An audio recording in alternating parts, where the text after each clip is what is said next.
Pinalaya sa gitna ng dilubyo, tinakwil ng asawang pinagtatiwalaan. Si Amihan ay itinapon na parang basura ng pamilya Valderrama dahil sa isang malupit na kasinungalingan. Pero sa bawat patak ng ulan sa Cebu, isang panunumpa ang nabuo. Hindi siya mananatiling biktima. Mula sa mga hibla ng tradisyon sa Palawan, muling dulutang ang isang babaeng mas matatag pa sa bagyo. Sino ang mananalo sa huli? Ang mga sakim sa yaman? O ang pusong marunong magmahal at magpatawad? Pakinggan ang kwento ng pag-asa, pagbangon, at ang matamis na paghihiganti ng katotohanan. Sana hindi na lang kita pinakasalan, Amihan. You are nothing but a burden and a mistake in my life. Ang mga salitang iyon ni Nestor ay tila matatalas na bubog na bumaon sa pandinig ni Amihan. Mas masakit pa kaysa sa hagupit ng hanging dala ng bagyo sa labas ng mansyon ng mga Valderrama. Sa mga sandaling iyon, hawak ni Amihan sa kanyang nanginginig na mga kamay ang isang maliit na kahon na nakabalot sa asul na laso. Sa loob niyon ay ang isang pares ng sapatos na panggatiri para sa sanggol, isang sorpresa sana para sa kanilang 3 anibersaryo, at ang pagkatapat ng lihim na 3 buwan na niyang iniingatan sa kanyang sinapupunan. Ngunit ang tamis ng kanyang sorpresa ay nauwi sa mapait na lason. Lumingon si Amihan kay Nestor na noon ay nakatayo sa tabi ni Celestina. Ang sekretarya ay nakaupo sa sahig, umiiyak ng mapait habang sapo ang kanyang tiyan, umaarte na tilaba ay biktima ng isang malupit na karahasan. Sa likuran nila, nakatayo ang matriarka ng pamilya, si Doña Caridad, na ang mga mata ay nag-aapoy sa matinding puot at pandidiri para sa manugang na kailanman ay hindi niya tinanggap dahil sa abang pinagmulan nito sa Samar. Salang ibang maririnig sa loob ng malawak na sala, kundi ang paghampas ng malalakas na patak ng ulan sa mga bintanang salamin, na tila ba nakikiramay sa nagbabadyang pagguho ng mundo ni Amihan. Hindi siya makapagsalita. Ang kanyang lalamunan ay tila tinikla ng libu-libong karayom at ang bawat hininga niya ay sadyang napakabigat. Tiningnan niya si Nestor, naghahanap ng kahit katiting na pagdududa sa mga mata nito. Ngunit tanging galit at pagkamuhi lamang ang kanyang nakita. Nestor, please, believe me, hindi ko siya hinawakan. She's lying, Nestor. Hindi ko magagawa yon. Ang tanging na ibulalas ni Amihan sa gitna ng kanyang panginginig. Ang kanyang boses ay halos isang bulong na lamang, nalulunod sa lamig ng silid. Ngunit bago pa man makasagot si Nestor, isang malakas na pagtulak mula kay Doña Caridad ang nagpabitiw kay Amihan sa hawak niyang kahon. Ang maliit na sapatos ay gumulong sa sahig, nadumihan ng putik mula sa sapatos ng mga taong naroroon. Ngunit walang sinuman ang nag-abalang tingnan iyon. Layas, you gold digger! Muntik mo nang mapatay ang magiging apo ko! Ang singhal ni Doña Caridad. Ang bawat salita ng matanda ay tila isang hagupit ng latigo sa dangang ni Amihan. Wala kang puwang sa pamamahay na ito. Mula sa putik ka nang galing at sa putik ka rin babalik. Kinuha ng matanda ang isang maliit na maleta na noon pa pala nakahanda sa tabi ng pinto at buong lakas na inihagis ito palabas ng mansyon. Ang tunog ng pagtama ng maleta sa basang semento ng driveway ay tila laging hudyat ng formal na pagtatapos ng buhay na pinangarap ni Amihan.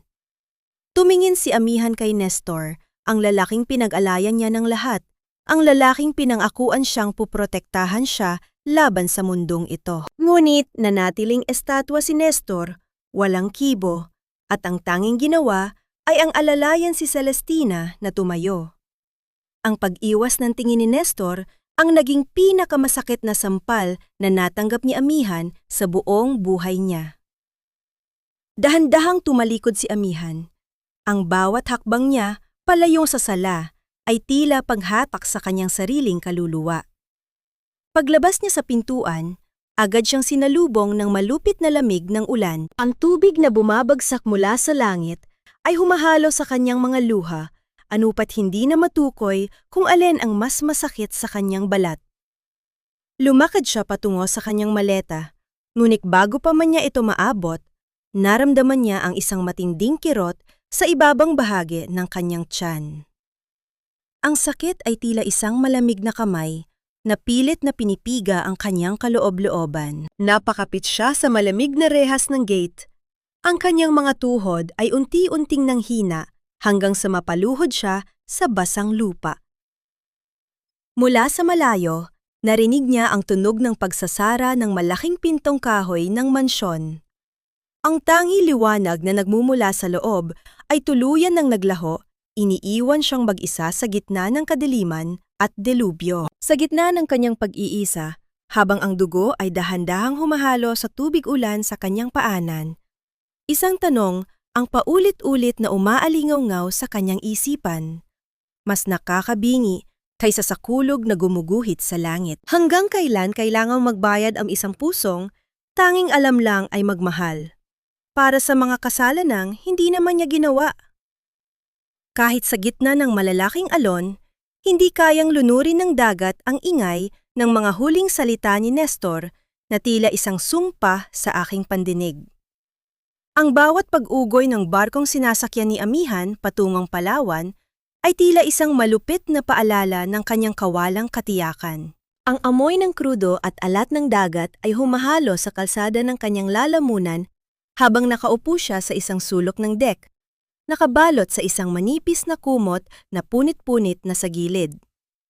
Ang kanyang katawan ay nanginginig hindi lamang dahil sa malamig na hanging dala ng gabi sa gitna ng karagatan, kundi dahil sa hapdi na nagmumula sa kanyang sinapupunan.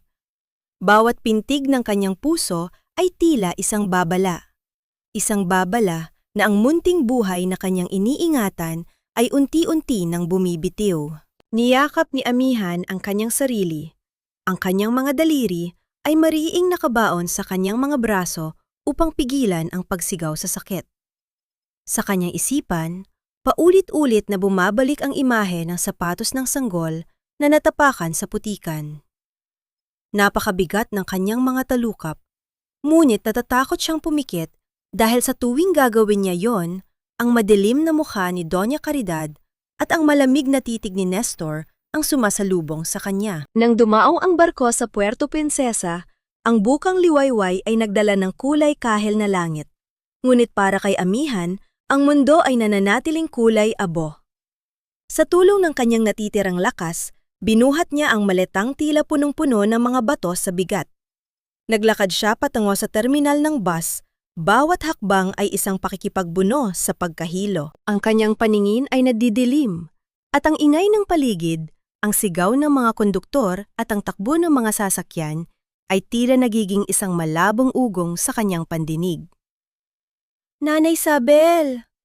Ang tanging pangalang namutawi sa kanyang mga labi bago tuluyang sumuko ang kanyang mga tuhod. Nagising si Amihan sa loob ng isang maliit na dampa na gawa sa kawayan at nipa. Ang amoy ng sinunog na dahon ng lagundi at ang mainit na singaw ng pinapakuluang luya ang unang sumalubong sa kanyang malay. Sa kanyang tabi, nakita niya ang isang matandang babae na may mga matang puno ng pag-aalala. Si Nanay Isabel, ang tanging kamag-anak na itinuring siyang higit pa sa isang katulong. Amihan, salamat sa Diyos at nagising ka na. Ang bulong ni Nanay Isabel habang dahan-dahang hinahaplos ang nonang dalaga. Anong nangyari sa iyo, anak? Bakit ka nagkakaganito? Hindi nagawang sumagot agad ni Amihan. Ang kanyang mga luha na tila isang baha na matagal na nakulong sa likod ng isang dam ay tuluyan ng umagos. Humagulgol siya sa bisig ng matanda, isang iyak na walang tunog, ngunit sapat na upang mayanig ang buong pagkatao ni Nanay Isabel. Iniwan nila ako, Nay. Tinapon nila ako na parang basura. Sabi ni Nestor, sana hindi na lang niya ako pinakasalan. Tahan na, anak. Narito ka na sa Palawan. Walang makakasakit sa iyo rito. Ang pag-aamo ng matanda. Bagaman baka sa boses nito ang matinding galit para sa mga taong gumawa nito sa kanyang pamangkin. Ngunit ang katahimikan ng gabi ay muling nabasag ng isang matinding panginginig ni Amihan. Ang kanyang lagnat ay tumaas at ang kanyang manipis na damit ay nabasa ng pawis at ng katotohanang hindi pa tapos ang kanyang kalbaryo. Ang sakit sa kanyang tiyan ay bumalik, mas matindi at mas malupit kaysa noong nasa Cebu siya. Sa gitna ng kanyang delirium, naramdaman niya ang malamig na kamay ni Nanay Isabel na dahan-dahang idinidikit ang isang maliit na imahe ng Santo Niño sa kanyang tiyan. "Huwag po, huwag niyo silang kunin sa akin."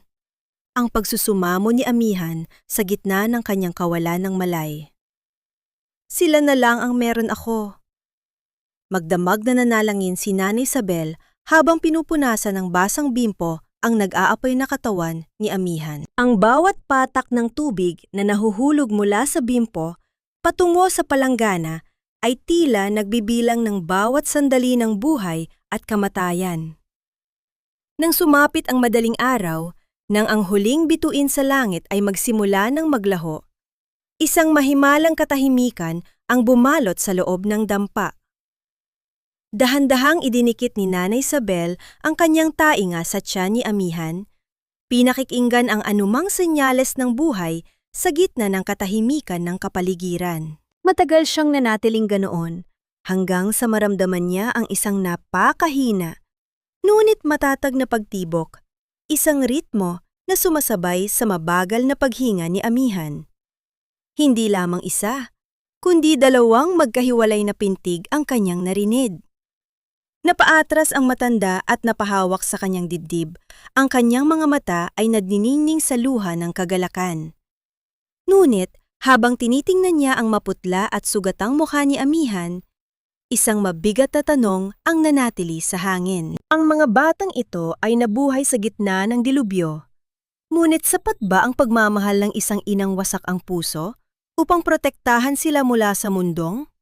Pilit silang itinatanggi. Ang bawat hila ng hibla ng pinya ay tila pagtahi sa isang pusong pilit na binubuo mula sa pagkawasak, habang ang bawat iyak ng aking mga anak ay nagpapaalala na wala ng puwang ang pagsuko.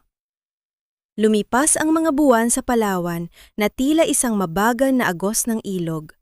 Ang dating maputing balat ni Amihan na sanay sa aircon ng mansyon sa Cebu ay unti-unti nang hinahaplos ng init ng araw at alat ng dagat. Sa loob ng maliit na dampa ni Nanay Isabel, natutunan ni Amihan ang sining ng paghahabi ng tilang pinya. Ang kanyang mga daliri na dati ay tanging mga mamahaling alahas lamang ang hinahawakan, ay puno na ngayon ng mga maliliit na sugat at kalyo mula sa matatalas na hibla ng dahon. Ngunit sa bawat hapdi ng kanyang mga kamay, mas nararamdaman niya ang tibay ng kanyang kalooban. Isang gabi, habang ang buwan ay nagtatago sa likod ng makakapal na ulap, dumating ang oras na kinatatakutan at pinananabikan ni Amihan. Ang sakit na nagsimula sa kanyang likuran ay tila isang malakas na daluyong na humahampas sa kanyang buong katawan. Napakapit siya sa poste ng kawayan, ang kanyang mga kuko ay bumaon sa magaspang na kahoy habang ang pawis ay bumabalot sa kanyang muka. "Nay! Nanay Isabel! Ang mga bata! Lalabas na sila!" Ang hirap na sambit ni Amihan. Ang kanyang boses ay nanginginig. Hindi lamang dahil sa pisikal na hirap, kundi dahil sa takot na baka hindi niya kayang itaguyod ang dalawang buhay na ito ng mag-isa. Walang ibang katuwang si Nanay Isabel, kundi ang isang lumang lampara at ang kanyang matibay na pananalig. Sa loob ng ilang oras na tila walang katapusan, ang dampa ay napuno ng mabigat na paghinga at ang pagsusumamo ng isang inang nakikipagbuno sa kamatayan para sa kanyang mga anak. Nang ang unang sinag ng araw ay sumungaw sa pagitan ng mga nipa, ang unang tinig ng isang sanggol ay pumunit sa katahimikan ng madaling araw. Sinundan ito ng isa pang boses, mas malakas at mas matapang. Dalawang batang lalaki, Habagat at Kidlat. Ang mga pangalang pinili ni Amihan ay sumasalamin sa bagyong pinagdaanan niya bago sila isilang. Nang ilapag ni Nanay Isabel ang dalawang munting katawan sa dibdib ni Amihan, ang lahat ng pait, Ang lahat ng galit kay Nestor at sa pamilya Valderrama ay tila natunaw sa init ng balat ng kanyang mga anak. Ang maliliit na kamay na sumasalat sa kanyang dibdib ang naging pinakamabisang gamot sa kanyang sugatang kaluluwa. Ngunit ang realidad ng kahirapan ay hindi nagtagal, ay kumatok sa kanilang pinto. Ang gatas ni Amihan ay tila natutuyo dahil sa kawalan ng sapat na pagkain. May mga araw na tanging sabaw ng malunggay at kaning lamig lamang ang pinaghahatiwan nila ni Nanay Isabel upang matiyak na may sustansya ang kanyang gatas para sa mga bata. Pinanood ni Amihan ang kanyang mga anak na natutulog sa isang duyan na gawa sa sako at doon niya ipinangako sa sarili na hinding-hindi sila makararamdam ng kakulangan kahit paitayan niya ang kanyang huling hininga. Nay, kailangan nating mas mapabilis ang paghabi, wika ni Amihan isang hapon habang pinagmamasdan ang mga hibla ng pinya. Gagawa ako ng mga disenyong hindi pa nakikita rito sa Palawan. Gagamitin ko ang mga kwento ng ating buhay sa bawat pattern. Ang talino mo talaga, anak. Alam kong pagpapalain ka dahil mabuti ang iyong layunin. Ang nakangiting tugon ni Nanay Isabel, bagaman bakas ang lungkot sa kanyang mga mata habang may kinakapa sa bulsa ng kanyang baro. Isang hapon, habang abala si Amihan sa pagpapatulog sa kambal, lumapit si Nanay Isabel na may dalang isang lukot na sobre. Ang tatak nito ay nagmula sa Cebu, isang pamilyar na logo ng Valderrama Shipping Lines. Tila tumigil ang pag-ikot ng mundo ni Amihan nang makita ang sulat. Alam niyang ito ang sulat na matagal nang itinago ni Nanay Isabel upang hindi magambala ang kanyang pagpapagaling. Nang hinig ang mga kamay ni Amihan habang hawak ang sobre. Hindi niya alam kung ito ba ay isang huling hiling ng kapatawaran o isa na namang pananakit mula sa mga taong sumira sa kanya. Tiningnan niya ang mahimbing na tulog na sinahabagat at kidlat ang kanilang mga mukha na may bahid ng hitsura ng lalaking nanakit sa kanya. Sa isang mabilis na desisyon, hindi binuksan ni Amihan ang sulat. Sa halip, dahan-dahan niya itong itinago sa ilalim ng kanilang kaban sa tabi ng sapatos ng sanggol na may bahid pa rin ng putik mula sa Cebu. Hindi pa ito ang tamang panahon para sa nakaraan. Ngunit habang nakatingin siya sa sobrang nakatago, isang bigat ang nanahan sa kanyang dibdib. Bakit na yun lang nagparamdam ang mga Valderrama? At ano ang nakasulat sa loob ng sobre na tila ba ay may sariling pintig na bumabagabag sa kanyang bawat gabi? Ang bawat tulong mula sa isang estranjero ay tila isang gamot na nakakaginhawa. Ngunit sa likod ng bawat kabutihan ay isang pangambang. Baka ang nakaraan ay muling kumatok sa aking pintuan. Ang sikat ng araw sa Palawan ay tila mga gintong karayom na tumutusok sa balat ni Amihan habang tinatahak niya ang maingay na palengke. Sa kanyang isang bisig ay karga niya ang isang basket na puno ng mga hibla ng pinya na kailangan niyang ipakulay, habang ang isa naman niyang kamay ay mahigpit na nakahawak sa laylayan ng kanyang baro. Ang kanyang katawan ay tila isang lantang dahon dahil sa puyat at kakulangan sa sustansya. Bawat hininga niya ay may kasamang bigat at ang bawat hakbang ay tila isang pakikipagbuno sa lupang tila umiikot sa kanyang paningin. Ang ingay ng mga tindero at ang amoy ng tuyong isda ay unti-unting naglaho, napalitan ng isang malabong ugong at ang unti-unting paglamlam ng liwanag sa kanyang paligid. Ang pagbagsak ng kanyang katawan sa tuyong lupa ay lumika ng isang mahinang kalabog na agad na baon sa ingay ng paligid. Bago tuluyang lamunin ng kadiliman ang kanyang malay, naramdaman ni Amihan ang isang pares ng matitibay na braso na sumalo sa kanya. Umiiwas na tumama ang kanyang ulo sa matitigas na bato. Isang boses, malalim at puno ng otoridad, ngunit may halong pag-aalala, ang huling narinig niya bago siya tuluyang mawalan ng ulirat. Nang imulat ni Amihan ang kanyang mga mata, hindi ang bubong ng kanilang dampa ang kanyang nakita, kundi ang loob ng isang malinis na sasakyan na may amoy ng mamahaling pabango at katad. Sa tabi niya ay nakaupo ang isang lalaki na may kagalang-galang na tindig. Ang kanyang buhok ay may mangilan-ilang hibla na ng pilak sa paligid ng kanyang mga tainga, at ang kanyang muka ay kababakasan ng isang malalim na karunungan at sarili mga pinagdaanang bagyo. Ito si Attorney Ignacio Calderon, isang batikang abogado na naghahanap ng kapayapaan sa Palawan. Dahan-dahan lang, miss. Huwag kang biglang babangon.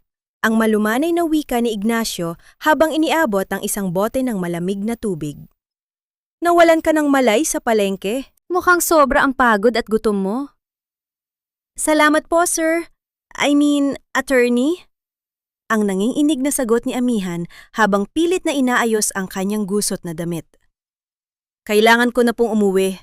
Ang mga anak ko, naghihintay sila sa akin. Hindi pumayag si Ignacio na hayaan si Amihan na maglakad ng mag-isa. Sa kabila ng pag-aalinlangan ng dalaga, inihatid niya ito hanggang sa maliit na dampa ni Nanay Isabel. Nang makarating sila, agad na sumalubong ang iyak ni Nahabagat at Kidlat. Sa gitna ng kahirapan ng paligid, hindi nakaligtas sa mapanuring mata ng abogado ang dignidad na taglay ni Amihan. Napansin niya ang paraan ng pagsasalita ng dalaga, maayos, may pinag-aralan, at malayo sa karaniwang tono ng isang simpleng taga-probinsya. Habang nagpapahinga si Amihan sa loob, naiwan si Ignacio sa labas kasama si Nanay Isabel at ang kambal. Isang pambihirang sandali ang naganap nang kargahin ng seryosong abogado si Kidlat habang si Habagat naman ay nakahawak sa kanyang binti. May kung anong init ang dumaloy sa puso ni Ignacio na matagal na niyang hindi nararamdaman. Ang kanyang pagiging abogado ay tila naglaho sa sandaling iyon, napalitan ng isang payak na kagalakan na dulot ng inosenteng tawa ng mga bata. Bago umalis, lumapit si Ignacio kay Amihan upang magpaalam. Miss Amihan, kung kailangan mo ng tulong, huwag kang mag-atubiling magsabi. Parang may mabigat kang daladala. At hindi lang yon dahil sa kahirapan. Tumingin si Amihan sa malayo, umiiwas sa matalas na titig ng abogado. Sanay na po ako sa hirap, attorney. Salamat po ulit. Nang dumaan ang hangin at bahagyang nahawi ang buhok ni Amihan at ang laylayan ng kanyang suot na blusa, isang marka sa kanyang balikat ang nakita ni Ignacio. Ito ay isang pilat na tila bakas na isang marahas na pagtulak sa isang matulis na bagay. Isang sugat na hindi likas na nagmula sa aksidente sa bukid o sa paghahabi. Bilang isang abogado na sanay sa pagbabasa ng mga biktima, alam ni Ignacio na ang markang iyon ay may kaugnayan sa isang madilim na kaganapan. Sumakay si Ignacio sa kanyang sasakyan, ngunit bago niya paandarin ang makina, muli siyang lumingon sa maliit na dampa. Ang kanyang isipan ay puno ng mga katanungan. Bakit ang isang babaeng may ganitong klaseng talino at gilas ay nagtatago sa gitna ng kagubatan ng Palawan? At ang markang iyon sa kanyang balikat, sino ang may gawa niyon? At bakit tila ba ito ang susi sa isang kwentong pilit ibinabaon sa limot? Samantala, sa kabila ng asul na karagatan, sa loob ng marangyang mansyon ng mga Valderrama sa Cebu, ang hangin ay tila lason na dahan-dahang sumasakal sa bawat sulok ng bahay. Ang sikat ng araw na dumadaan sa malalaking bintana ay hindi sapat upang pawiin ang lamig na nananahan sa loob. Dito, ang karangyaan ay isang maskara lamang para sa isang pagkabulok na nagsisimula na sa kaibuturan ng pamilya. Sa loob ng malawak na kusina, nakatayo si Celestina habang pinapanood ang isang katulong na naghahanda ng tsaa para kay Doña Caridad. Ang pagtama ng kutsara sa porselanang tasa ay lumika ng isang matalas na tunog na bumasag sa katahimikan na tila ba ay isang babala. Kinuha ni Celestina ang tasa at dahan-dahang naglabas ng isang maliit na bote mula sa kanyang bulsa. Walang anumang ingay na nalika habang ang tatlong patak ng walang kulay na likido ay humahalo sa mainit na inumin. Make sure na maiinom ito ni Tita Caridad ng buo. She needs her vitamins para hindi siya masyadong maging makalimutin. Ang utos ni Celestina sa katulong. Ang kanyang boses ay malambing, puno ng huwad na pag-aalala. Ngunit ang kanyang mga mata ay nananatiling malamig at walang emosyon. Sa itaas na bahagi ng mansyon, sa loob ng madilim na silid-tulugan, nakahiga si Doña Caridad. Ang dating matikas at mapagmataas na matriarka ay tila ba lumiit ang pagkatao. Ang kanyang balat ay maputla at ang kanyang mga kamay ay nanginginig habang pilit na inaabot ang isang baso ng tubig. Nang pumasok si Celestina, agad na nagbago ang anyo ng dalaga. Naging isang maamong tupa na tila ba ang kaligtasan ng matanda ang tanging mahalaga sa kanya? Tita, you look pale. I told you, kailangan mong magpahinga and stop thinking about the company. I'm here naman to manage everything for Nestor. Ang sabi ni Celestina habang dahan-dahang hinahaplos ang buhok ng matanda. Bakit tila laging umiikot ang paligid ko, Celestina? At ang puso ko parang laging may mabigat na nakadagan. Ang mahinang reklamo ni Doña Caridad. Ang kanyang boses ay wala na ng dating otoridad na nagpatahimik kay Amihan 3 taon na ang nakalilipas. It's just old age, tita. Don't worry, as long as I'm here, walang mangyayaring masama sa inyo. Ang sagot ni Celestina habang sa loob niya ay binibilang na ang bawat araw na natitira bago tuluyang mapunta sa kanyang mga kamay ang lahat ng ari-arian ng mga Valderrama. Habang nagaganap ang lihim na kataksilan sa silid ni Doña Caridad, nasa loob naman ng kanyang opisina si Nestor. Ang amoy ng alak ay nanunuot sa silid, humahalos sa amoy ng mga lumang papel at sigarilyo. Ang dating masigla at matalinong negosyante ay naging isang anino na lamang ng kanyang dating sarili. Ang bawat desisyon niya sa kumpanya ay nakasalalay na kay Celestina dahil ang kanyang isipan ay laging nilalamon ng isang madilim na ulap ng pagsisisi na hindi niya maamin sa kanyang sarili. Sa isang sandali ng kalasingan, naglakad si Nestor patungo sa bodega ng mansyon kung saan itinambak ang lahat ng mga gamit na ayaw nang makita ng kanyang ina. Doon, sa ilalim ng makapal na alikabok, nakita niya ang isang kuwadro. Gamit ang kanyang nanginginig na kamay, pinunasan niya ang salamin nito. Ang mukha ni Amihan, nakangiti, suot ang kanyang puting belo at puno ng pag-ibig ang mga mata, ang sumalubong sa kanya. Isang matinding kirot sa dibdib ang naramdaman ni Nestor. Tila ba, bumalik ang bawat salitang binitawan niya noong gabing iyon. Ang bawat patak ng ulan sa Cebu noon ay tila muling humahampas sa kanyang balat. Hinaplos niya ang mukha ni Amihan sa larawan. Ang kanyang mga luha ay pumatak sa salamin. Lumilikha ng mga maliliit na guhit na tila ba ay sariling luha ng babaeng nasa retrato. Sana hindi na lang kita hinayaang umalis. Sana naging matapang ako. Ang bulong ni Nestor sa gitna ng katahimikan. Ngunit ang kanyang pagsisisi ay tila isang huli ng awit. Nang lumabas siya ng bodega, nakita niya si Celestina na nakatayo sa dulo ng pasilyo, hawak ang isang makapal na folder. Ang kanyang ngiti ay tila isang matalim na kutsilyo. Nestor dear, bakit ka nandyan? Anyway, I need you to sign these papers. Kailangan nating ilipat ang ilang funds mula sa main account para sa bagong investment sa Manila. It's urgent, ang sabi ni Celestina habang inilalatag ang mga dokumento sa mesa. Hindi na nag-abalang magbasa si Nestor. Sa kanyang pagod at kalituhan, mabilis niyang nilagdaan ang bawat pahina. Hindi niya alam na sa bawat dulas ng kanyang bulpen sa papel, unti-unti na niyang ibinibigay ang huling depensa ng kanyang pamilya. Nang makaalis si Nestor, pumasok si Celestina sa loob ng opisina at tiningnan ang mga pirma. Kinuha niya ang kanyang cellphone at tumawag sa isang hindi kilalang numero. Handa na ang lahat. Sa susunod na buwan, wala na matitira sa mga Valderrama kundi ang pangalan nila. At sa wakas, mapapasa akin na ang lahat ng kinuha ko sa kanila. At higit pa, ang wika ni Celestina. Ang kanyang tawa ay hindi lumabas sa kanyang mga labi, kundi nanatili sa kanyang mga mata na nagliliyab sa kasakiman.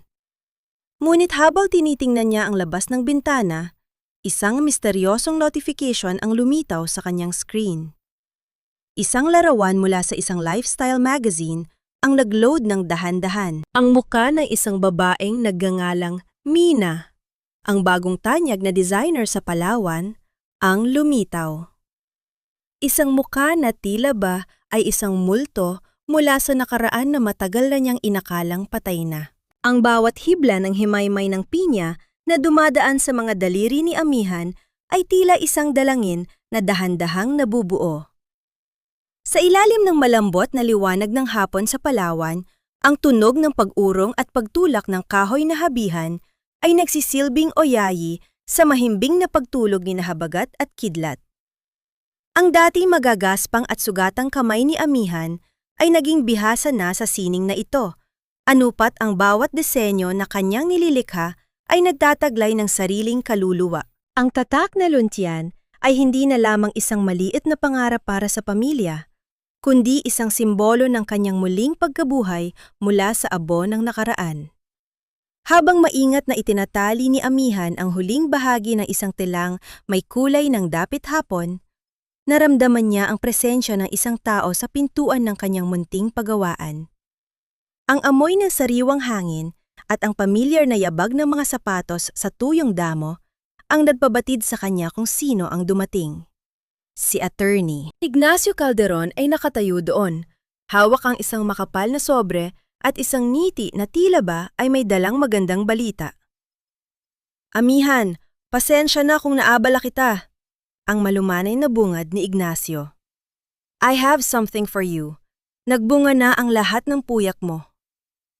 Inilapag ni Ignacio sa mesa ang isang kopya ng isang prestigyosong lifestyle magazine sa Manila. Sa gitnang bahagi ng pahina, kitang-kita ang isang malaking larawan ng isa sa mga disenyo ni Amihan na may pamagat na ang reyna ng hibla sa Palawan.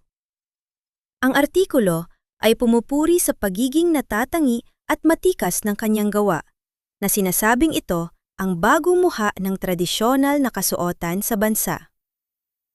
Isang kakaibang init ang humaplos sa dibdib ni Amihan. Ito ang unang pagkakataon na naramdaman niyang ang kanyang pangalan ay hindi na iniuugnay sa isang iskandalo, kundi sa isang karangalan. Attorney, totoo ba ito? Isang simpleng tagahabi lang ako. Ang nanginginig na wika ni Amihan habang hinahaplos ang makintab na papel ng magasin.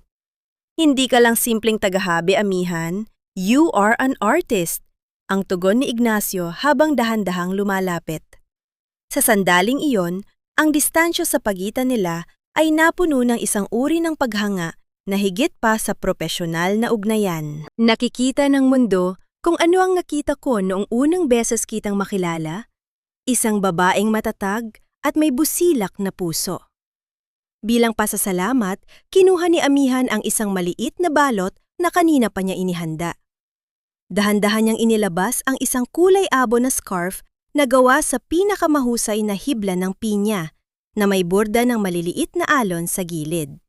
Gusto ko sanang ibigay ito sa inyo, Attorney. Maliit na bagay lang po ito kumpara sa lahat ng tulong ninyo sa amin. Habang isinasabit ni Amihan ang scarf sa leeg ni Ignacio, naramdaman nila ang mabilis na pintig ng kani-kanilang mga puso. Ang bawat dampi ng tela at ang bahagyang pagkadikit ng kanilang mga daliri ay lumika ng isang kuryenteng tila ba ay nagpapatigil sa takbo ng oras. Tumingin si Ignacio ng diretso sa mga mata ni Amihan, isang titig na puno ng mga salitang hindi pa kayang bigkasin.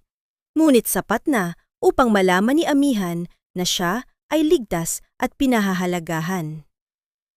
I will treasure this, Amihan. More than any award or recognition, ang bulong ni Ignacio. Ang kanyang boses ay tila isang mainit na haplos sa gitna ng malamig na simoy ng gabi.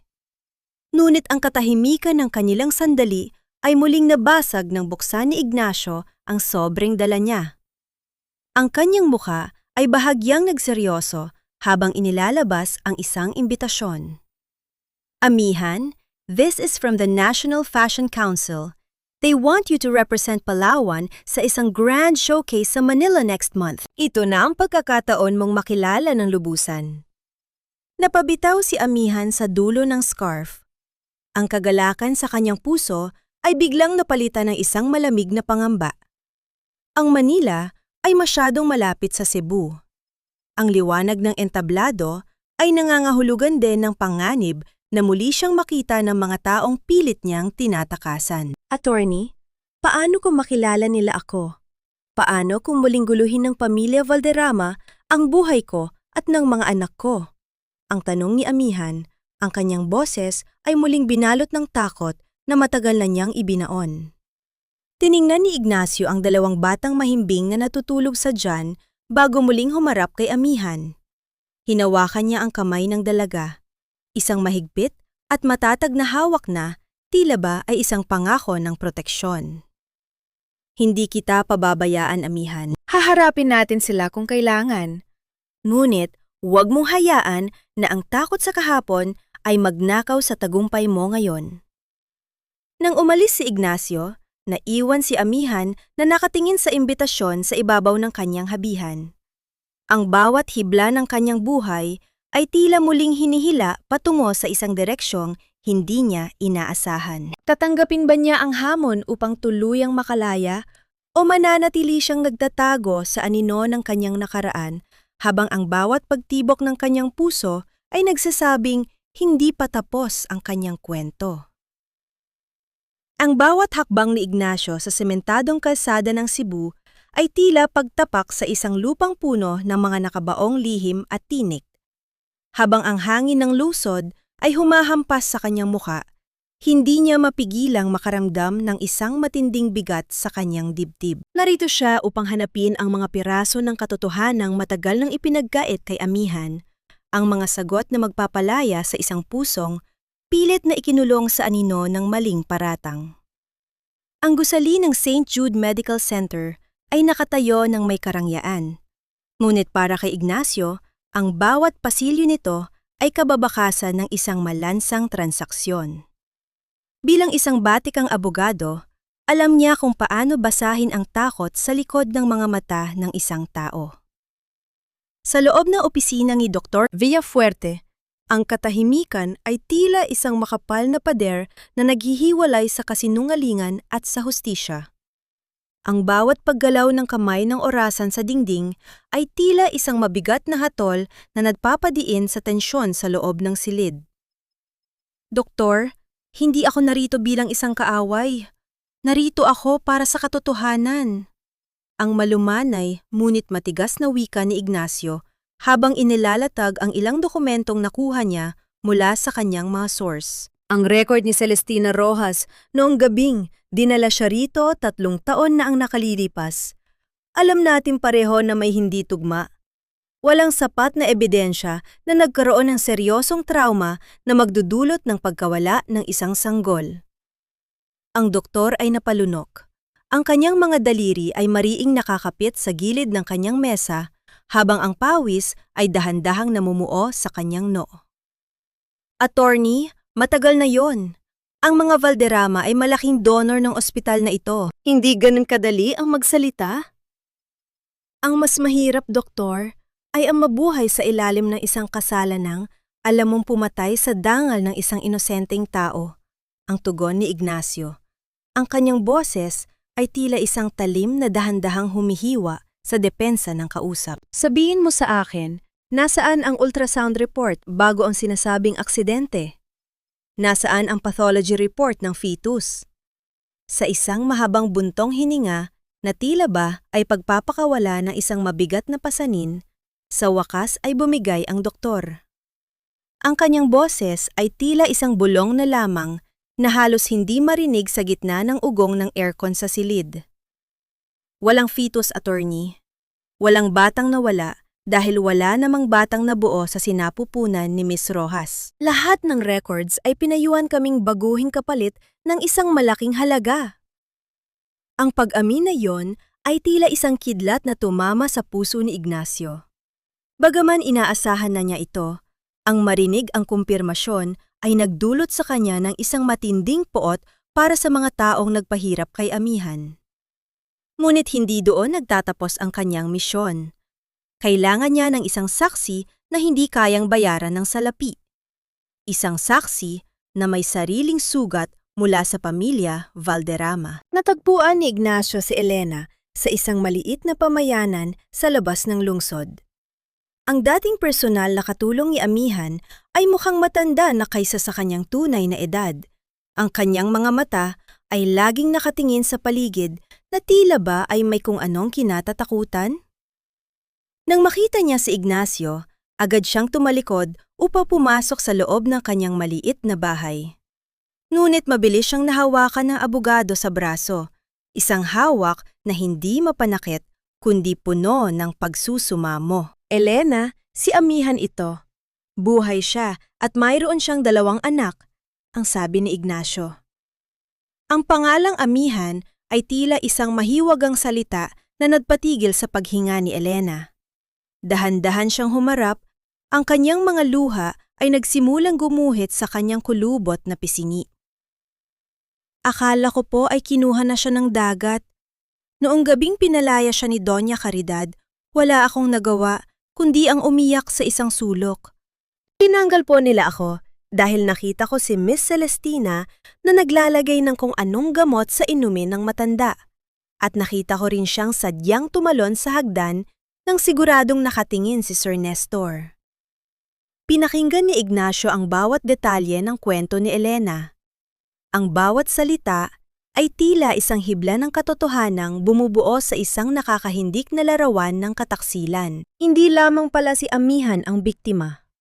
Ang buong pamilya Valderrama ay dahan-dahang nilalason ng isang ahas na pinatira nila sa kanilang sariling tahanan. Habang pabalik si Ignacio sa kanyang tinutuluyan, tumingin siya sa madilim na kalangitan ng Cebu. Naiisip niya si Amihan sa Palawan. Ang kanyang maamong muka at ang kanyang pagsisikap na mabuhay ng marangal para sa kanyang mga anak. Ang pagnanais ni Ignacio na protektahan ang dalaga ay hindi na lamang udyok ng kanyang tungkulin bilang abogado. Ito ay naging isang personal na laban, isang laban para sa isang babaeng nagturo sa kanya na ang pag-ibig ay kayang manatiling busilak sa gitna ng putik ng mundong ito. Kinuha niya ang kanyang cellphone at tiningnan ang larawan ni Amihan na nakangiti kasama ang kambal. Isang matamis na haplos ang dumaoy sa kanyang puso. Ngunit agad itong napalitan ng isang malamig na katanungan nang muli niyang maalala ang huling sinabi ni Elena bago siya umalis. Attorney, mag-ingat po kayo. Hindi lang si Sir Nestor ang gustong makuha ni Miss Celestina. Gusto niyang burahin ang lahat ng may dugong Valderrama upang siya na lamang ang matira. Napatigil si Ignacio sa paglalakad. Kung ganoon, hindi sapat na patunayan lamang na inosente si Amihan. Kailangan niyang kumilos ng mas mabilis bago patuluyang maisakatuparan ni Celestina ang kanyang pinakamadilim na balak. Ngunit paano niya sasabihin kay Amihan na ang pagbabalik niya sa Cebu ay hindi lamang para sa kanyang dangal, kundi upang iligtas ang pamilyang minsang nagtapon sa kanya sa gitna ng dilubyo. Ang bawat paghinga ni Amihan sa gitna ng katahimikan ng gabi sa Palawan ay tira isang mabigat na pasanin na pilit niyang itinatawid. Hawak niya ang imbitasyon mula sa Manila at ang magasin kung saan nakalimbag ang kanyang tagumpay. Ngunit ang kanyang mga mata ay nakatuon sa 2 munting katawan na mahimbing na natutulog sa loob ng kanilang dampa. Ang takot na muling mabulabog ang kanilang payapang buhay ay tila isang malupit na anino na laging nakasunod sa kanya. Nay, I'm not sure if I'm ready for this. Paano kung masaktan lang ulit sina Habagat at Kidlat? Paano kung bawiin nila ang mga anak ko kapag nalaman nilang buhay kami? Ang mahinang tanong ni Amihan kay Nanay Sabel. Ang kanyang boses ay basag, puno ng pag-aalinlangan na tila isang marupok na sinulid. Lumapit si Nanay Sabel at marahang hinawakan ang mga kamay ni Amihan. Ang init ng palad ng matanda ay tila isang angkla sa gitna ng nagbabagyang unos. Anak, ang sugat ay hindi gagaling kung lagi mo itong itatago sa dilim. Ang pagbabalik mo ay hindi para sa kanila, kundi para sa sarili mo at sa mga bata. Kailangan mong bawiin ang dangal na ninakaw nila sa iyo. Sa sandaling yon, Isang matinding desisyon ang nabuo sa puso ni Amihan.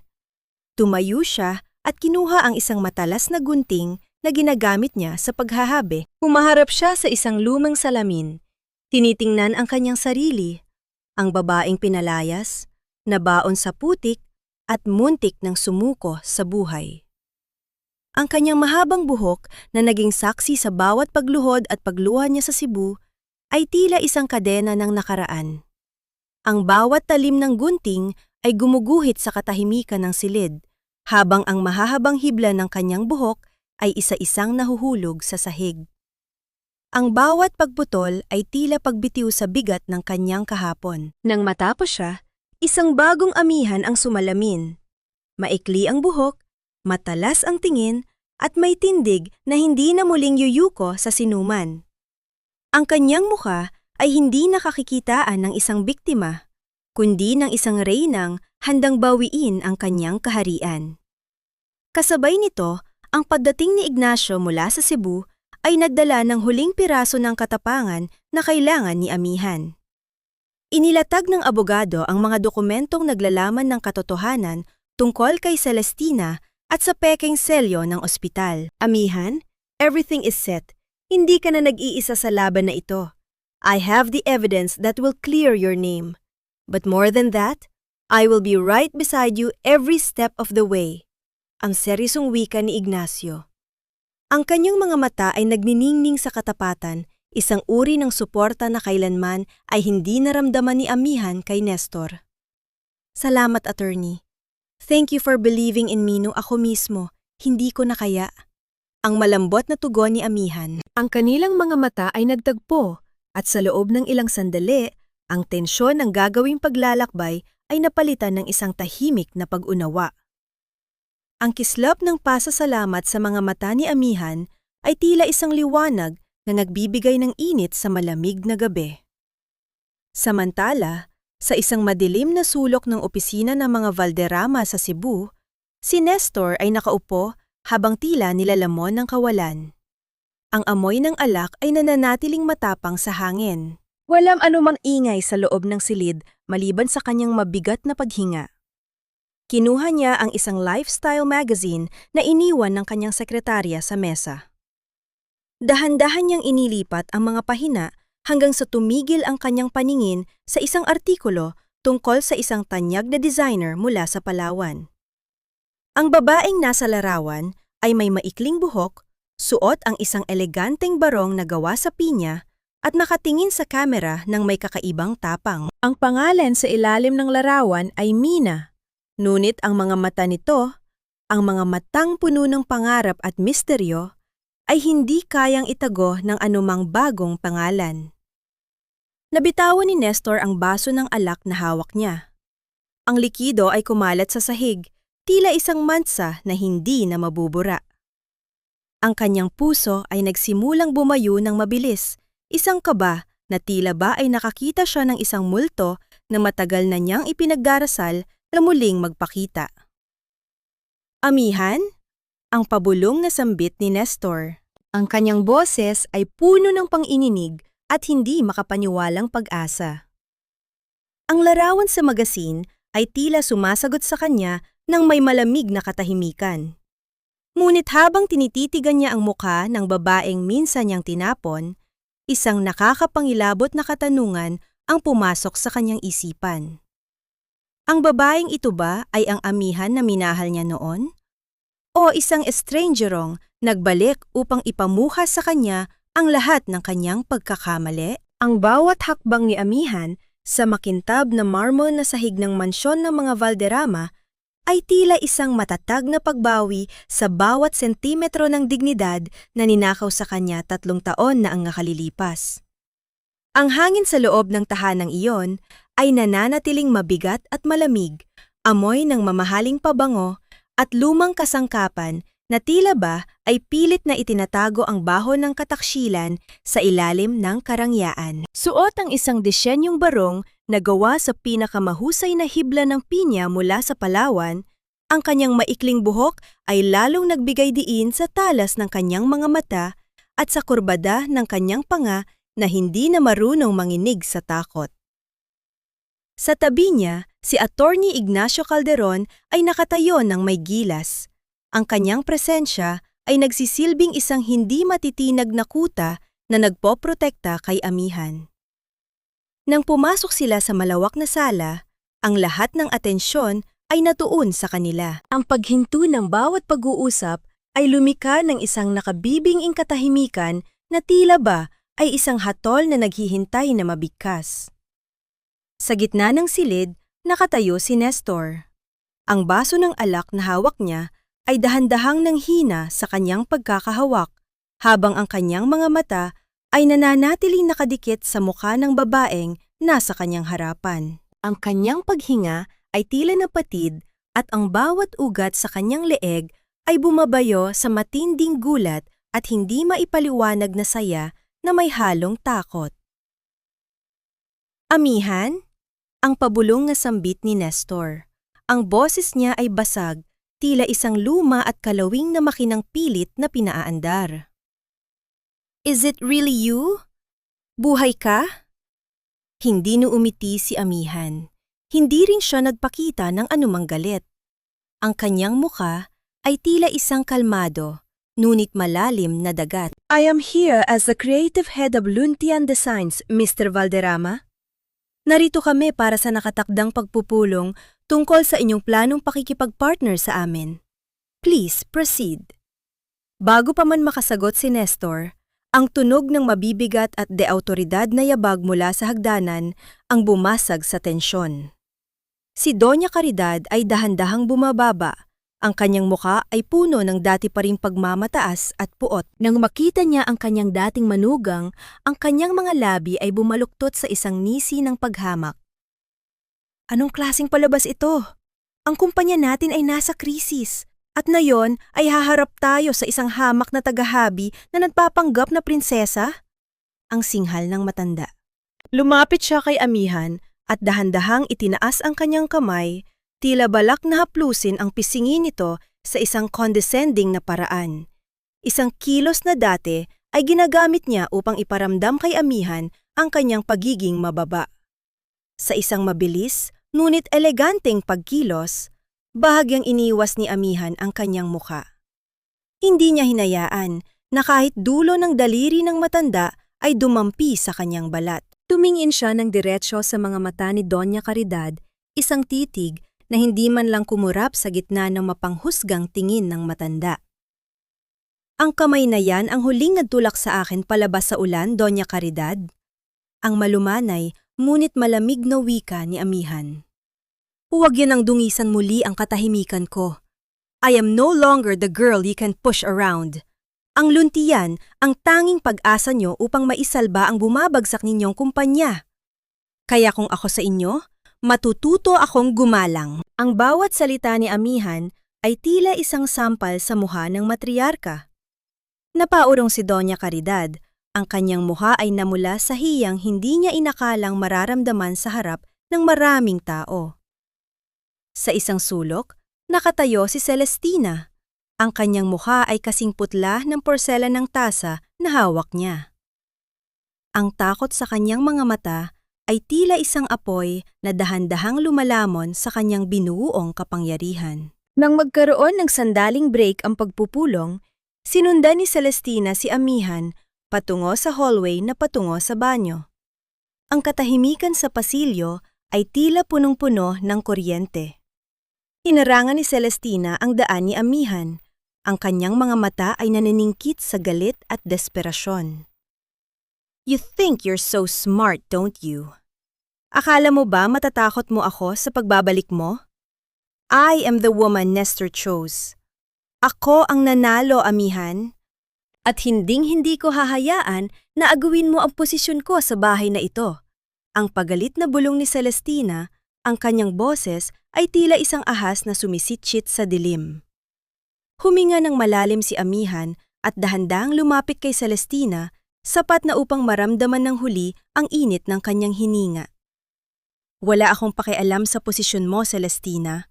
Hindi ako bumalik para sa lalaking itatapon ka rin pagdating ng araw gaya ng ginawa niya sa akin.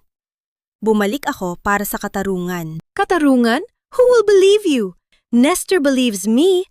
I gave him what you couldn't.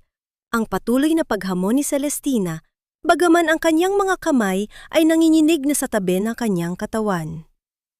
Tumingala si Amihan at tumingin sa labas ng malaking bintana kung saan nagsisimula ng dumilim ang langit. The storm is here, Celestina. At sa pagkakataong ito, hindi ako ang malulunod.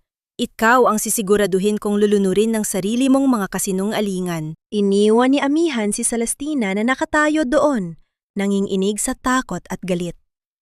Habang naglalakad pabalik si Amihan sa sala, naramdaman niya ang titig ni Nestor na nakasunod sa kanya.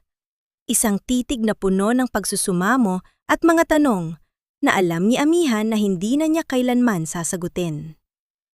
Ngunit sa gitna ng kanyang tagumpay sa gabing iyon, isang matinding kirot ang gumuhit sa kanyang puso nang maalala niya ang 2 batang iniwan niya sa Palawan. Paano niya sasabihin sa kanyang mga anak na ang lalaking nasa harapan niya ngayon ay ang ama na hindi sila kailanman hinanap?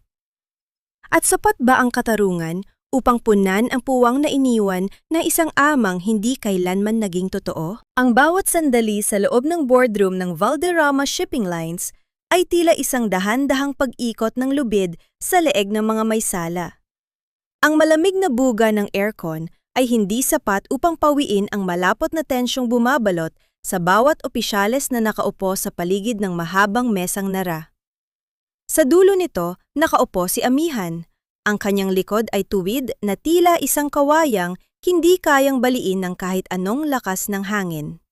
Sa kanyang tabi, inilapag ni Attorney Ignacio Calderon ang isang makapal na folder. Ang tunog ng pantama nito sa mesa ay tila isang hudyat ng paghuhukom. Bago natin pag-usapan ang pakikipagsosyo ng Luntian Designs, may mga mahahalagang impormasyon kaming kailangang ilatag sa harap ng board, ang panimula ni Ignacio. Ang kanyang boses ay malalim at puno ng otoridad. Bawat salita ay may timbang na tila bakal. Sa kabilang dulo, si Celestina ay pilit na nagpapanatili ng isang kalmadong muka. Ngunit ang kanyang mga daliri ay mariing nakabaon sa kanyang mamahaling bag. Attorney, this is a business meeting. Hindi namin kailangan ng anumang distraction mula sa labas. Hindi pinansin ni Ignacio ang pag-alma ni Celestina. Sa isang mabilis na pagpindot sa remote control, lumitaw sa malaking screen ang mga bank statement na nagpapakita ng sistematikong paglilipat ng pondo mula sa kumpanya patungo sa mga dummy accounts sa labas ng bansa. Ang bawat numero na lumalabas ay tila isang matalim na kutsilyo na humihiwa sa tiwala ng mga investor. Napuno ng bulong-bulungan ang silid, mga tinig ng pagkadismaya at galit na tila isang papalapit na bubuyog. This is impossible! Peke ang mga dokumentong yan! Ang sigaw ni Celestina, ang kanyang boses ay tumaas sa tono ng desperasyon.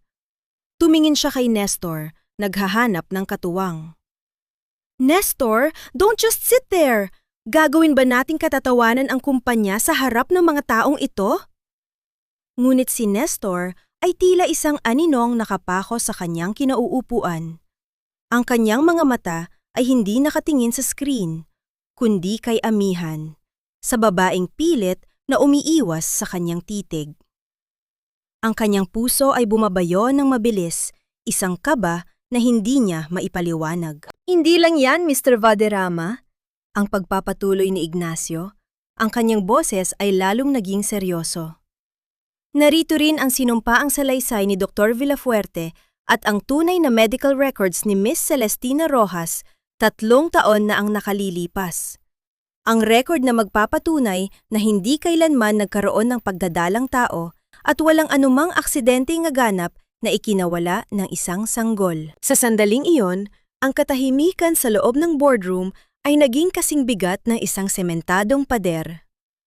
Ang mukha ni Nestor ay unting nawalan ng kulay. Tila ba ang lahat ng dugo sa kanyang katawan ay dinaloy patungo sa kanyang mga paa. Dahan-dahan siyang lumingon kay Celestina. Ang kanyang mga mata ay puno ng isang uri ng pang-inginig at pagkamuhi na hindi pa kailanman nakita ng sinuman. Is it true, Celestina? Ang mahinang tanong ni Nestor. Ang kanyang boses ay tila isang bulong mula sa isang taong malulunod. Lahat ba ito? Isang malaking panlilinlang lang? Hindi nakasagot si Celestina. Ang kanyang mga labi ay nanginginid at ang kanyang mga mata ay naglalakbay sa paligid, naghahanap ng anumang butas na matatakasan. Ngunit ang pinto ng boardroom ay tila naging pintuan ng isang selda. Tumayo si Amihan. Ang kanyang presensya ay tila nagpatahimik sa lahat ng bulong-bulungan. Dahan-dahan siyang lumapit sa gitna, hawak ang isang maliit na larawan na nakuha niya sa kanyang bag. Inilapag niya ito sa gitna ng mesa. Isang larawan ng dalawang batang lalaki na magkahawig, may mga mata at ngiting, tila hinubog mula sa imahe ni Nestor. Bumalik ako rito hindi para sa pera ninyo, at lalong hindi para sa kumpanyang ito. Ang malumanay, ngunit matatag na wika ni Amihan.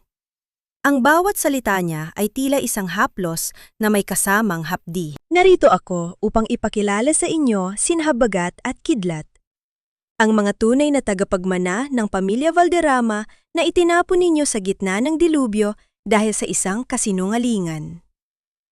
Ang pag-amin na yon ay tila isang malakas na pagsabog ng katotohanan. Napahawak si Nestor sa gilid ng mesa upang hindi tuluyang bumagsak ang kanyang katawan. Ang kanyang mga mata ay napuno ng luha habang tinititigan ang larawan ng kanyang mga anak. Mga anak na hindi niya alam na nabubuhay pala sa loob ng 3 taon. Ang pagsisisi ay tila isang dambuhalang alon na tuluyan ng lumamon sa kanyang buong pagkatao. Amihan, please! Ang pagsusumamo ni Nestor habang pilit na humahakbang patungo sa kanya. Ang kanyang kamay ay nangiinginig na inabot ang laylayan ng barong ni Amihan, isang kilos ng isang taong nagmamakaawa para sa huling pagkakataon. Ngunit bago pa man madampi ng mga daliri ni Nestor ang tela, mabilis na humarang si Ignacio. Ang kanyang matikas na pangangatawan ay nagsilbing isang pader sa pagitan ng nakaraan at ng kasalukuyan. Ang kanyang tingin kay Nestor ay tila isang matalim na kidlat, puno ng babala at proteksyon para sa babaeng mahal niya. Huwag mo dungisan ang katahimikan niya, Mr. Valderrama. Ang malamig na wika ni Ignacio.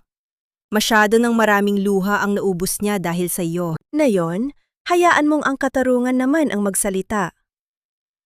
Naiwan si Nestor na nakatayo sa gitna ng silid, isang lalaking may bilyong halaga ng ari-arian, ngunit sa sandaling iyon ay naramdaman ang pinakamatinding kahirapan, ang mawala ng pamilya, ng dangal, at ng pagkakataong itama ang isang pagkakamaling habambuhay na uukit sa kanyang kaluluwa.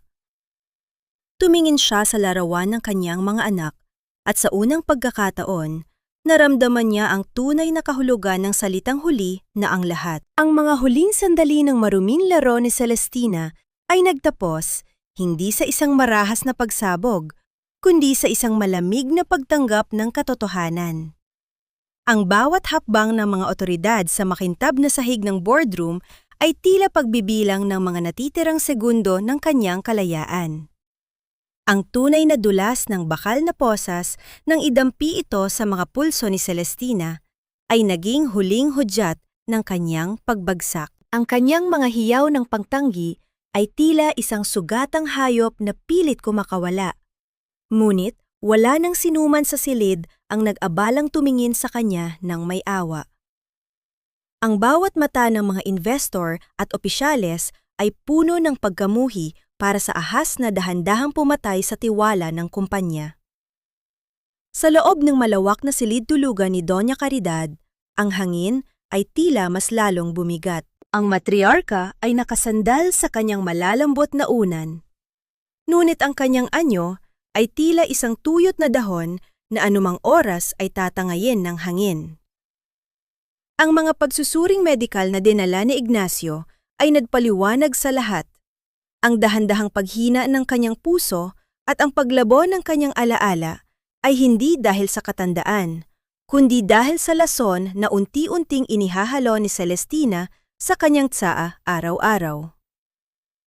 Dahan-dahang pumasok si Amihan sa silid. Ang kanyang presensya ay tila isang malamig na simoy ng hangin na nagdala ng linaw sa naguguluhang isipan ng matanda. Tumingin si Doña Caridad sa kanyang dating manugang at sa unang pagkakataon, ang mga mata ng matanda ay hindi kakikitaan ng pot, kundi ng isang malalim at nakapanlulumong hiya. Amihan, anak, ang nanginginig na tawag ni Doña Caridad. Ang kanyang boses ay tila isang kalansing ng basag na batingaw. Patawarin mo ako. Naging bulag ako sa kinang ng kasinungalingan at tinapon ko ang tanging taong tunay na nagmalasakit sa pamilyang ito. Tumayo si Amihan sa paanan ng kama. Ang kanyang muka ay tila isang kalmadong lawa. Ang kapatawaran ay ibinibigay ko para sa katahimikan ng aking puso, Doña Caridad. Ngunit ang sugat na iniwan ninyo sa akin noong gabing yon ay naging bahagi na ng aking pagkatao.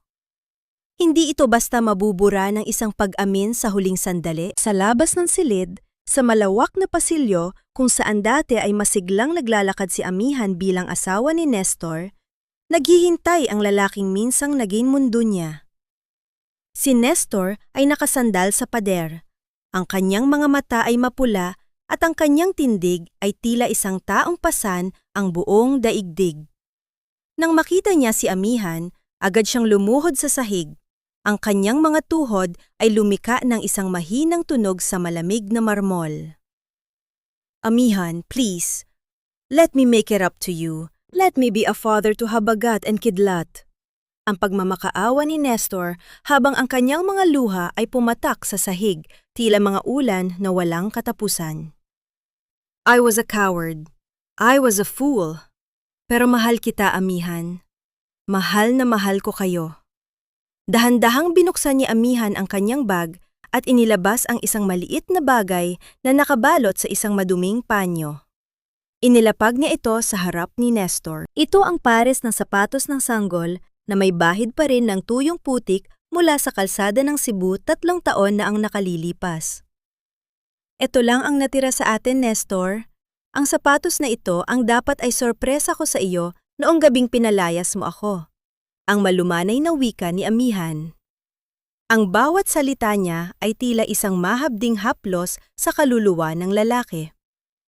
Itinabi ko ito para ipaalala sa sarili ko na hindi na ako muling aasa sa isang lalaking kayang tumalikod sa gitna ng unos. Ang pag-ibig na sinasabi mo ay namatay na kasabay ng bawat patak ng ulan noong gabing iyon. Amihan, huwag mo sabihin yan. We can start over. Mayaman ang pamilya natin. Maibibigay ko ang lahat sa mga bata.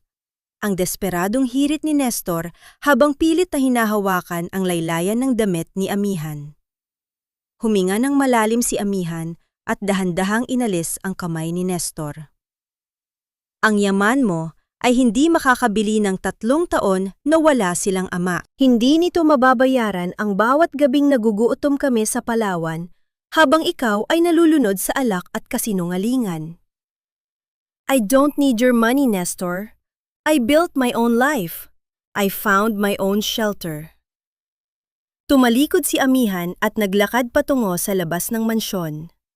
Sa bawat hakbang niya, tila ba ay may mga kadenang napuputol sa kanyang paligid. Ang kadiliman ng gabi sa Cebu ay tila hindi na nakakatakot, kundi isang tahimik na saksi sa kanyang tuluyang paglaya. Sa dulo ng driveway, naghihintay ang isang sasakyan. Nakasandal sa tabi nito si Ignacio. Ang kanyang mga mata ay puno ng pag-unawa at isang uri ng pag-ibig na hindi humihingi ng kapalit, kundi nag-aalay ng proteksyon. Tapos na ba, Amihan? Ang malumanay na tanong ni Ignacio. Tapos na, Ignacio. Tapos na ang kwento ng biktima. Ang sagot ni Amihan habang sumasakay sa sasakyan. Ngayon, oras na para bumalik sa tunay naming tahanan. Habang ang sasakyan ay dahan-dahang lumalayo sa mansyon ng mga Valderrama, tinanaw ni Amihan ang huling liwanag ng bahay na iyon sa side mirror. Walang anumang pagsisisi sa kanyang puso. Tanging ang pananabik na muling mayakap sina Habagat at Kidlat sa ilalim ng mga bituin ng Palawan. Ngunit habang tinitingnan niya si Ignacio na seryosong nagmamaneho, isang tanong ang dahan-dahang gumuhit sa kanyang isipan. Sapat na ba ang pagtaka sa nakaraan upang tuluyang magbukas ng puso para sa isang bagong bukas? O may mga bahagi pa rin ng Cebu na habang buhay na magiging anino sa kanyang paglalakbay patungo sa kapayapaan? Ang bawat simoy ng hangin sa Palawan ay tila isang malambot na haplos na nagpapahilom sa bawat pilat na iniwan ng lungsod ng Cebu sa kaluluwa ni Amihan. Dito, sa harap ng malawak at asul na karagatan, ang ingay ng mga mapanghusgang tinig ay napalitan ng payapang awit ng mga alon na humahalik sa pampang. Ang sikat ng araw ay hindi na matalas at nakakasilaw, kundi isang mainit na yakap na nagpapaalala sa kanya na ang bawat umaga ay isang pagkakataon para sa isang bagong simula. Sa labas ng kanyang munting, pagawaan na ngayon ay isa ng maunlad na sentro ng sining, pinapanood ni Amihan sina Habagat at Kidlat. Ang dalawang bata ay masayang naghahabol sa puting buhangin. Ang kanilang mga tawa ay tila mga kampanilya na nagbibigay ng buhay sa buong paligid. Ang kanilang balat ay kulay kape dahil sa laging paglalaro sa ilalim ng araw, isang kulay na sumisimbolo sa kalusugan at talayang ipinagkait sa kanila ng kanilang pinagmulan. Sa tabi nila, si Nanay Isabel ay nakaupo sa isang tumba-tumba, masayang nanonood habang dahan-dahang hinahabi ang huling bahagi ng isang makulay na tela. Mina, ang ganda ng kinalabasan ng bagong batch natin. Maraming orders mula sa Europe.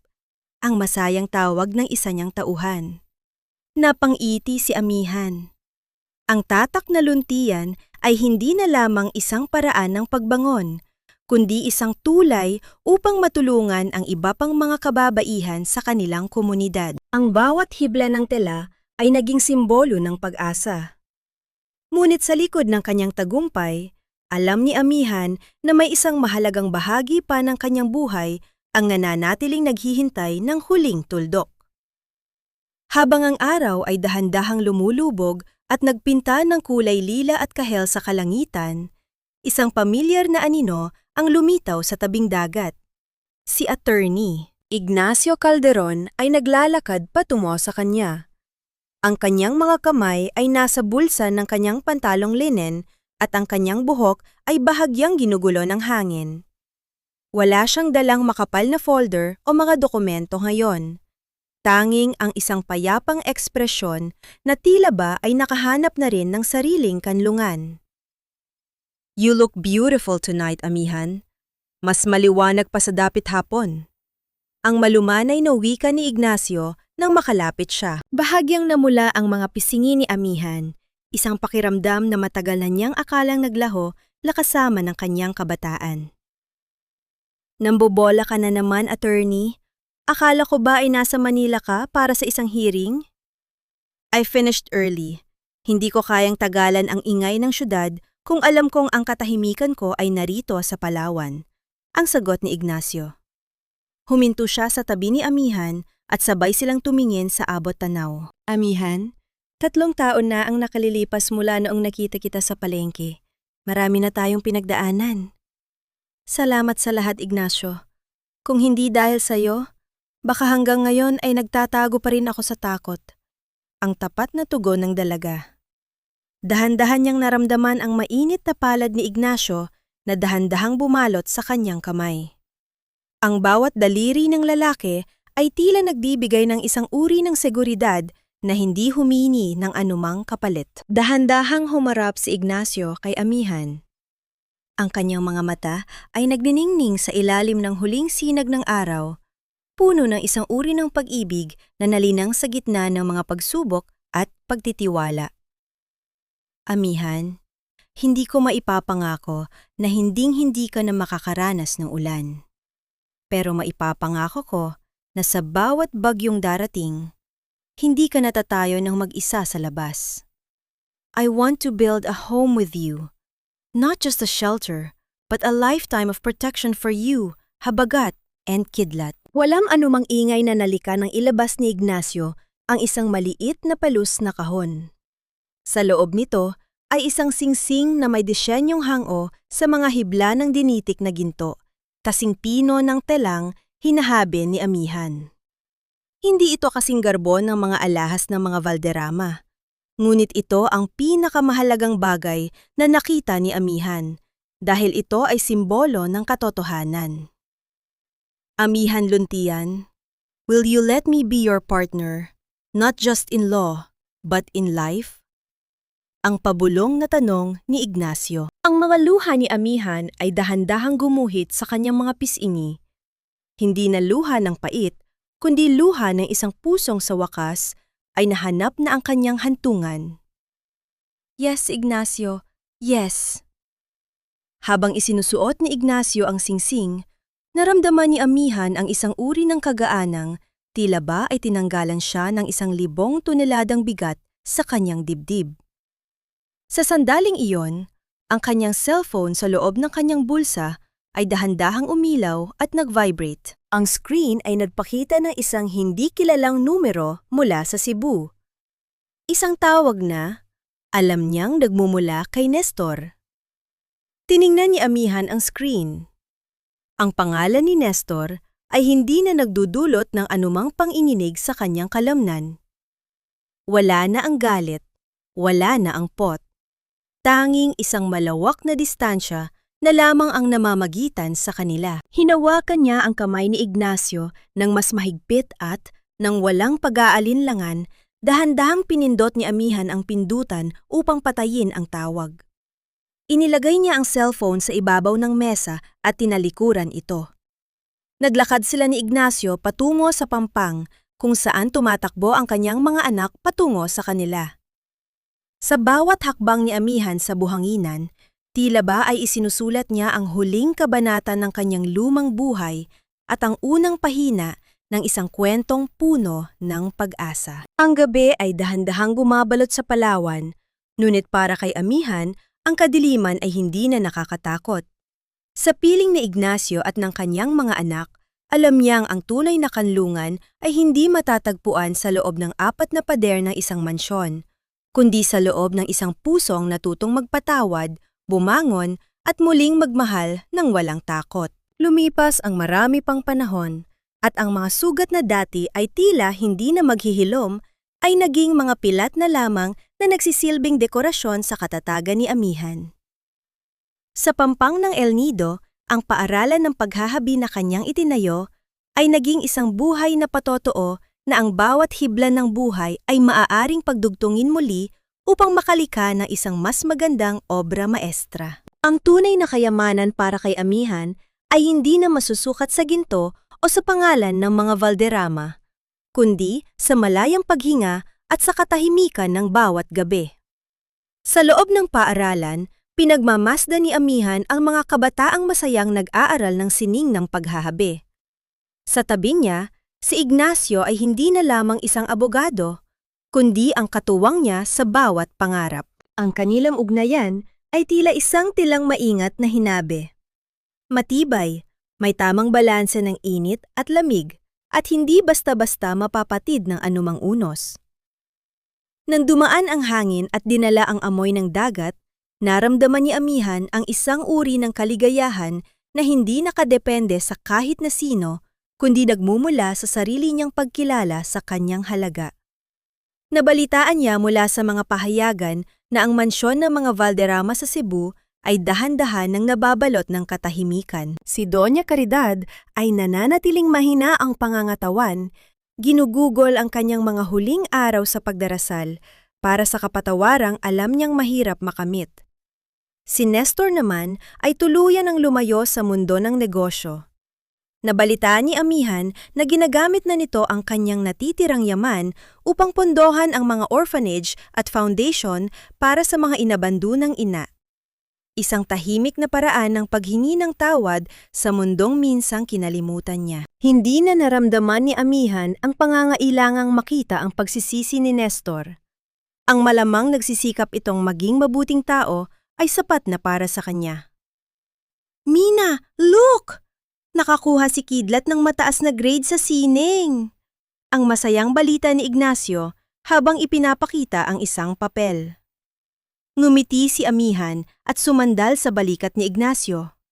They are growing up so fast, Ignacio. Salamat dahil tinulungan mo silang makakita ng isang amang hindi kailanman tatalikod. I am the one who is grateful, Amihan.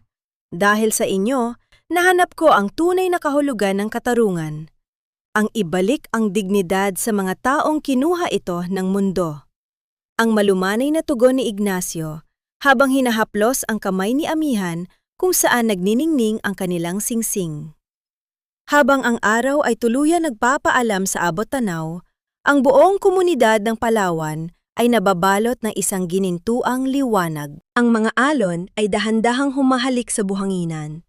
Tila ba ay isang ritual ng paglilinis sa bawat bakas ng nakaraan. Walang anumang ingay na bumasag sa kanilang sandali. Tanging ang malalim na paghinga ng dalawang taong nagtagumpay laban sa tadhana. Sa huling bahagi ng kanyang kwento, natutunan ni Amihan na ang tunay na paghihiganti ay hindi ang pagpapabagsak sa mga kaaway, kundi ang mamuhay ng masaya at marangal sa kabila ng lahat. Ang kanyang kanlungan ay hindi na ang mansyon sa Cebu, kundi ang bawat yakap ni Ignacio, ang bawat tawa ng kanyang mga anak, at ang bawat hibla ng pinya na kanyang hinahabi ng may pagmamahal. Ang bagyo ay lumipas na, at sa dulo ng delubyo, isang matatag at malayang babae ang muling sumilang sa ilalim ng asul na langit ng Palawan. Ang bawat babaeng nakikinig sa kanyang kwento ay nawa ay makahanap din ng sariling lakas upang sabihing, hindi ako biktima ng aking nakaraan. Ako ang arkitekto ng aking bukas.